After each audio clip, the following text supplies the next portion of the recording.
विधायक और मंत्री की इच्छा पर होनी चाहिए। एक बात मेरे समझ में नहीं आती, इस देश का मीडिया जिस ढंग से हम बात कर रहे हैं, आप मेरी बात एक बात समझ लीजिए जी। लोकतंत्र है इस देश में, चुनाव बंद करा देते हैं। एमपी इलेक्शन, एमपी एमएलए को जब चुनता है आदमी तो उसको देवदूत समझकर चुनता है। ये देश डेमोक्रेटिक कंट्री है। जितना करप्शन कार्यपालिका में है, मैं हमेशा इस बात का विरोधी रहा हूँ जी। क्या आप बार बार कहते हैं पॉलिसी क्या होती है? पॉलिसी जो अधिकारी काम करेगा वो रहेगा, जो नहीं करेगा वो नहीं रहेगा जी। और ये बात इसलिए करता हूँ कि हर आदमी खुद को ईमानदार समझता है, दूसरे को चोर समझता है। ये जो सिचुएशन खड़ी हुई है कि हम विधायिका को कमजोर करने में लगे हुए हैं, कैसे भी पार्लियामेंट और असेंबली कमजोर होनी चाहिए। एमएलए और एमपी को बार बार ज्ञान जितना भी देना है वो हम इस क्षेत्र, इस देश में सिर्फ एमएलए एमपी को देने में लगे हुए हैं। प्रताप जी एक बड़ा सवाल उठता है, जो आरपीएससी से चुन के आते हैं वो सरकारी कर्मचारी होते हैं या नेताओं के गुलाम चुने जाते हैं? नहीं, कोई नेताओं के गुलाम नहीं होते। तो फिर आप जब जब जब जी काम करना पड़ेगा, आरपीएससी से चुन के आ जाए नहीं, लेकिन यूपीएससी से चुनकर आ जाए उससे कोई फर्क नहीं पड़ता।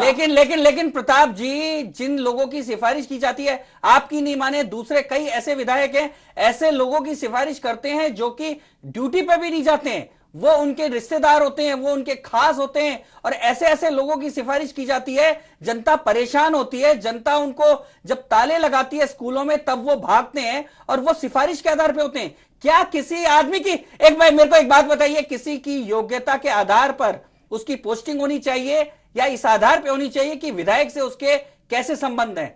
एक बात आप तय कर लीजिए, विधायक के संबंध का इशू नहीं है जी। आज कोई भी विधायक है वो सबसे ज्यादा फंसा पड़ा, उसकी जवाबदेही सबसे ज्यादा है जनता के प्रति जी। यदि कोई भी विधायक गड़बड़ करेगा, बेईमानी करेगा तो मरेगा। इसलिए मरेगा क्योंकि जनता उसके सामने खड़ी है, उसको डे बाई डे जवाब देना पड़ता है, वो जनता के बीच में खड़ा है। पर प्रताप कोई अपने रिश्तेदार को लगाएगा तो भी मरेगा। पर प्रताप जी देना ही पड़ेगा। प्रताप जी, सब जानते हैं कि चंद विधायक ही वापस लौटकर आने की ख्वाहिश रखते हैं। ज्यादातर लोग तो 5 साल की प्रक्रिया पूरी करके ही चले जाते हैं। इस बात को मैं हार जीत हमारे हाथ में नहीं है। मैं ये भी नहीं कह सकता कि हम लोग आएंगे या नहीं आएंगे वापस, पर आपकी इच्छा तो है, करना है या भगवान को तय करना है। लेकिन हम इतना कह सकते हैं कि जिसने दुनिया बनाई उसकी सौगंध खा के कह रहा हूँ, जो एमएलए पैसे खाएगा उसके कीड़े पड़ेंगे। मैं खुद कह रहा हूँ, हम खाए तो हमारे कीड़े पड़े। मैंने असेंबली के फ्लोर पे ये कहा है, लेकिन हम विधायिका को कमजोर करेंगे तो देश कमजोर होगा। प्रताप जी, आपने तो बात ऐसी कह दी, अब डॉक्टरों को कहना पड़ेगा कि किन किन विधायकों के कीड़े पड़े, अब इसकी खोज करनी पड़ जाएगी। धन्यवाद प्रताप जी। तो कुल मिलाकर उन्होंने तो कीड़े पड़ने की बात कह दी। निश्चित तौर पे प्रताप सिंह एक संघर्षशील व्यक्ति हैं, लेकिन जवाब दे नहीं पाए।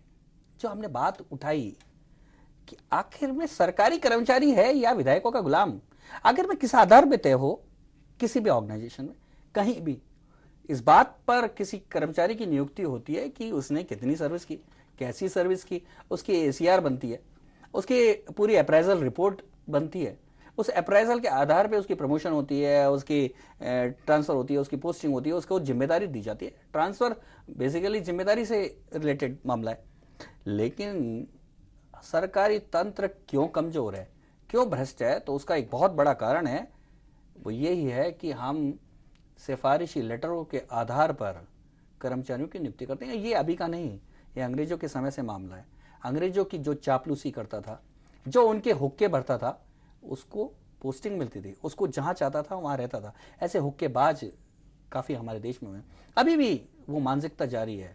इसलिए जो कर्मचारी है वो अपने काम पे जाने की बजाय विधायक के, मंत्री के, सांसद के यहाँ जाके हुक्का भरने में ज्यादा अच्छा समझता है, इसके बजाय कि जाके अपना काम करे। अब यहाँ रुकेंगे एक छोटे से ब्रेक के लिए। ब्रेक के बाद बात करते हैं कि जनता क्या सोचती है, जनता किस तरीके से परेशान होती है जब इस तरीके से तबादले किए जाते हैं, तबादला उद्योग के जरिए।